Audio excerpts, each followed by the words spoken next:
Bukan sekadar legend kat padang, tapi legend dalam kehidupan. Pernah tak korang dengar nama N'Golo Kante? Kalau korang minat bola, confirm kenal. Dia bukan sekadar pemain bola, dia contoh manusia yang luar biasa. Bayangkan, dah juara dunia, kaya berjuta-juta, tapi masih hidup macam orang biasa. Kante ni lahir kat Paris, Perancis tahun 1991. Keluarga dia datang dari Mali. Hidup dia masa kecil memang bukan senang. Masa budak-budak, dia tolong keluarga kutip tin dan botol dekat jalan. Siapa sangka budak kecil yang kutip sampah ni, satu hari nanti jadi juara dunia. Kawan-kawan dia cakap, Kante ni jenis tak pernah berhenti. Orang lain penat, dia masih lari. Orang lain rehat, dia masih kejar bola. Dia mula main bola kat kelab kecil Bologna. Lepas tu ke Caen. Orang mula nampak bakat dia. Tahun 2015, Leicester City beli dia.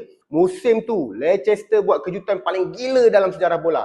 Dari kelab underdog terus jadi juara EPL 2015. Semua orang cakap rahsia utama dia Leicester adalah Kante. Dia lari macam ada dua orang dalam satu badai. Lepas musim ajaib tu, Chelsea pun terus beli Kante ni. Dekat Chelsea, dia bukan je bintang, tapi jadi jantung pasukan. Tenang, tak banyak cakap, tapi kerja dia sentiasa bersih. Dan kemuncak tahun 2018, Kante bantu Perancis jadi juara dunia. Tapi bila wartawan tanya, dia cuma senyum dan cakap, saya cuma buat kerja. Simple. Walaupun dah jadi jutawan, Kante tetap hidup sederhana. Dia masih guna kereta lama Mini Cooper. Dia juga tak aktif media sosial, tak tunjuk gaya hidup mewah. Pernah sekali lepas satu game, dia terserempak dengan peminat yang ajak makan dekat rumah.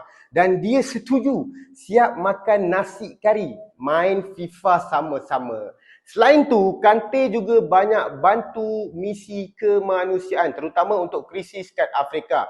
Dia bantu membina kemudahan asas, sekolah dan program bola sepak untuk budak-budak miskin. Dia tunjuk yang kejayaan tak perlu ditunjuk.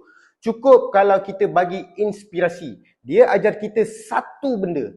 Rendah diri bukan bermaksud lemah, tapi tanda kekuatan yang sebenar. So, kalau korang rasa dunia ni penuh orang sombong, ingat masih ada lagi N'Golo Kante, pemain dunia yang paling luar biasa. Kalau korang suka kisah inspirasi macam ni, jangan lupa tekan like, share dan subscribe.